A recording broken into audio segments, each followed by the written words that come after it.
remboursement de dépôt de garantie. Quelle que soit la raison, mon locataire est parti un mois avant la date de préavis. Au lieu de partir le 30 juin, il est parti le 31 mai. Donc, j'ai déjà fait mon traitement automatique de quittancement et j'ai fait aussi le prélèvement automatique. Donc, si j'interroge le compte du locataire, je vais retrouver justement, c'est à la fois l'échéance de juin et le prélèvement automatique. Donc, je souhaiterais rembourser de ce mois le locataire et je veux aussi le rembourser du montant du dépôt de garantie.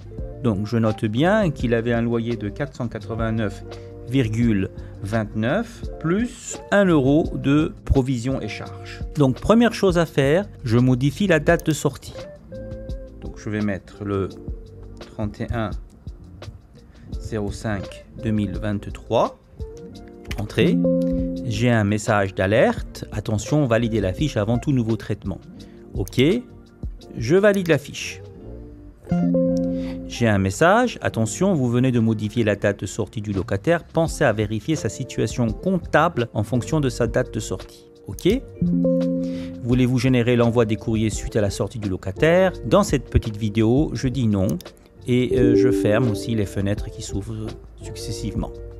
Donc, je reviens sur ma fiche locataire. Donc, je viens dans comptabilité, remboursement de dépôt de garantie, je valide la date entrée, le terme de quittancement entrée et valider entrée. Je vais tomber sur la fenêtre de remboursement de dépôt de garantie. Donc, dans le bloc qui est juste au-dessus, j'ai le dépôt de garantie rendu au propriétaire de 450 €. Heureusement, je n'ai pas de quittancement non soldé. Sinon, il se serait affiché ici. En revanche, je veux rembourser le dernier loyer. Donc, je me positionne dans le champ rubrique, j'appuie sur la touche F4 et je récupère la rubrique loyer. Donc, je vais mettre une valeur négative parce que je rembourse mon locataire. 489,29. Par la suite, j'appuie sur la touche Entrée, j'appuie sur la touche F4 du clavier et je vais chercher la rubrique 40 qui est provision et charges. Et là, je vais encore saisir une valeur négative, -1, Entrée.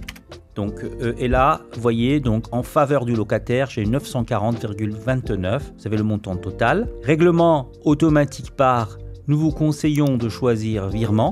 Pour la simple raison, comme le locataire change d'adresse, le chèque peut se perdre et par virement, c'est le moyen le plus sûr. Et j'appuie sur le bouton valider.